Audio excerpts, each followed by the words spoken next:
Maraming lugar sa mundo ang hindi binibisita ng mga tao dahil sa iba't ibang kadahilanan.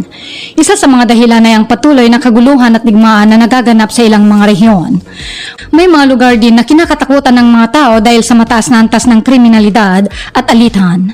Ang kalagayan ng ekonomiya at infrastruktura ng isang lugar ay maaaring maging hadlang din sa pagbisita ng mga tao. Bukod dito, ang kalagayan ng kapaligiran at kalidad nito ay nagdudulot din ng pag-iwas ng mga tao sa pagpunta roon. Kaya't ating alamin ang mga lugar na hindi gaanong binibisita ng mga tao dahil sa panganib nito. Pero bago yan, huwag kakalimutang mag-like at subscribe sa ating channel para laging updated ka sa ganitong klaseng video. 1. Sulu Sea. Ang Sulu Sea ay isang mahalagang rehiyon sa Southeast Asia. Matatagpuan ito sa pagitan ng mga isla ng Mindanao Sulu sa Pilipinas, Sabah sa Malaysia at Tawi-Tawi sa Pilipinas. Kaya't may malaking kahalagahan nito sa ekonomiya, kalakalan at kalikasan ng rehiyon. Ito ay isang mahalagang sentro para sa kalakalan sa pagitan ng Pilipinas at Malaysia at nagmamay-ari ng yaman ng karagatan tulad ng mga coral reef at seagrass na nagtataguyod ng kabuhayan ng mga locals. Gayunpaman, kinakaharap ng Sulu Sea ang mga hamon tulad ng piracy, illegal na pangingisda at territorial disputes, kaya't ito ay isang delikadong daang dagat. Sa kabila ng mga isyong ito, nagtutulungan pa rin ang mga bansa sa rehiyon at international na organisasyon upang pangalagaan ang Sulu Sea.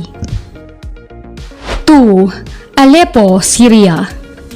Ito'y matatagpuan sa hilaga ng Syria sa gitnang Asya, isang lungsod na puno ng kasaysayan.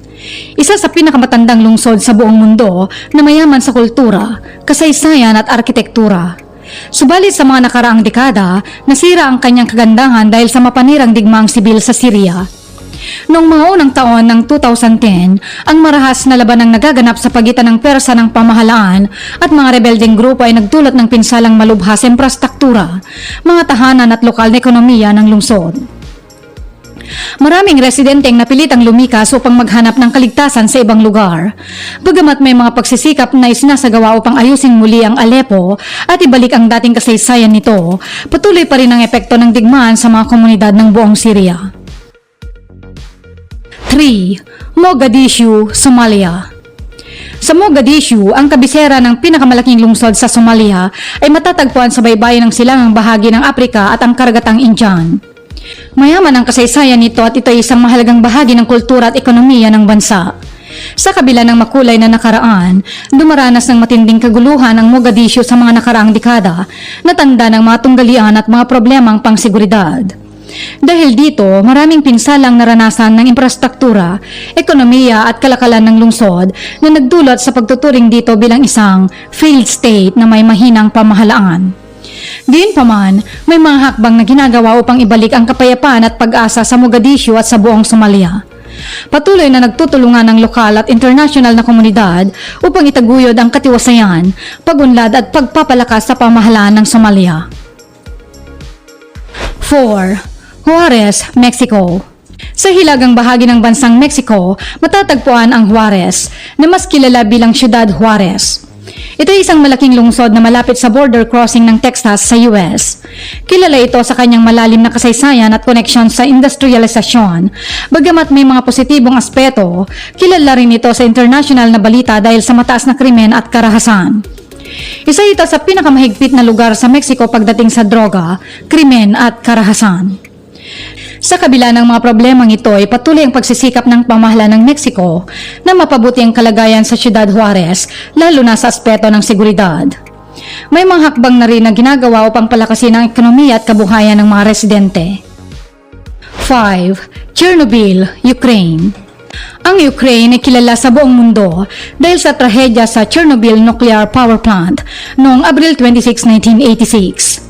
Ang hindi inaasahang pagsabog sa reaktor ng planta habang sila ay nag-eksperimento ay nagresulta sa malawakang radiation contamination sa atmosphere.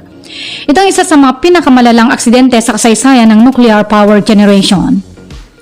Ang nangyaring pagsabog ay nagdulot ng pinsala sa kalusugan ng mga tao sa paligid, kung saan maraming manggagawa ng planta ay agad na nag-evacuate kasama ang kanilang pamilya. Dahil sa mataas na antas ng radiation, ang lugar ay hindi na tinitirhan hanggang sa kasalukuyan. 6. Pyongyang, North Korea.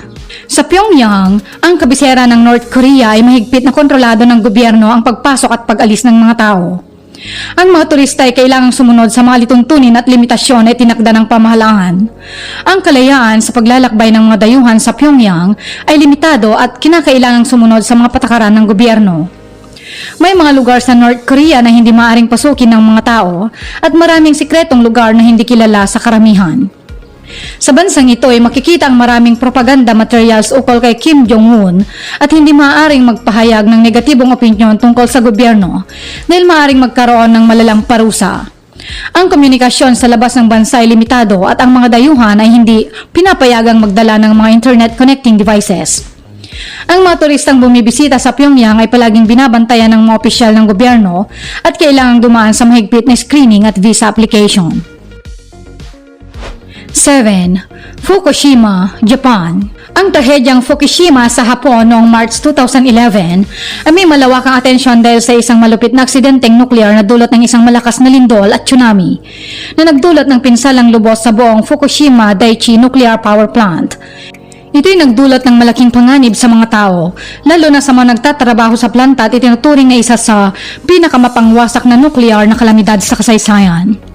Ang paglabas ng radiation ay nakaapekto sa mga residenteng malapit sa lugar na nagdulot ng pangmatagalan at malubhang epekto sa kalusugan. Upang siguruhing ligtas ang lahat, itinatag ng pamahalaan ng mga pribadong zona sa paligid ng planta na nagbabawas sa pagpasok upang mapanatili ang kalusugang pantao. 8. Danakil Desert. Ito'y matatagpuan sa hilagang silangan ng Ethiopia at kilala bilang isa sa pinakamainit at pinakadelikadong disyerto sa buong mundo. Ito'y tinatawag ding Danakil Depression dahil sa mababang lugar kung saan ang ibang bahagi ng kalupaan ay makikita below sea level. Ito'y may kaugnayan sa African Rift System at nagiging napakainit dito na umaabot sa higit 50 degrees Celsius. Ang lugar ay tanyag din sa mga salt flats, geothermal activities at natatanging mineral formations tulad ng sulfuric acid at mga kulay pulang bato. Bagamat mapanganib ang lugar nito ay marami pa rin siyentipiko at adventurer traveler ang interesadong bisitahin ang lugar dahil sa kakaibang geothermal activity nito. 9. Kabul, Afghanistan. Ang Kabul ay ang pangalan ng kabisera ng Afghanistan na matatagpuan sa hilagang bahagi ng bansa, malapit sa mga bundok ng Hindu Kush. Isa itong malaking lungsod na may makasaysayang pinagmulan. Bilang sentro ng politika, ekonomiya at kultura, itong naging sentro ng mga pangyayari sa bansa. Sa mga nagdaang dekada ay dumaan ito sa matinding kaguluhan dulot ng civil war sa Afghanistan. Dahil dito ay lubos na naapektuhan ang kalagayan ng Kabul at ang mga mamamayan nito kasama ng kawalan ng seguridad at kakulangan ng pamahalaan. Bagamat saksi sa paghihirap ay patuloy pa rin ang mga taga-Kabul sa kanilang pangarap na makabangon at mapaunlad ang kanilang lungsod at bansa. 10. South Kivu, Democratic Republic of Congo. Sa South Kivu ay matatagpuan sa silangang bahagi ng Democratic Republic of Congo ay makikita ang lalawigang ito sa mga burol, lawa at mayaman sa likas na yaman. Subalit ang rehiyon ay labis na pinapahirapan ng mga malubhang issue at labanan sa loob ng mga dekada. Isa sa mga pangunahing alalahanin sa South Kivu ay ang karahasan at pagtatalo sa pagitan ng iba't ibang armadong grupo, kadalasang konektado sa politika, kayamanan at lahi. Ang lugar na ito ay naging isang paligsahan na nagdulot ng pagkasira ng maraming establishmento at kawalan ng seguridad na nauwi sa maraming kaguluhan at karampatang sakuna. Bagamat mayaman sa mineral na yaman, ay nagdudulot ng gulo at katiwalian ng iligal na pagmimina.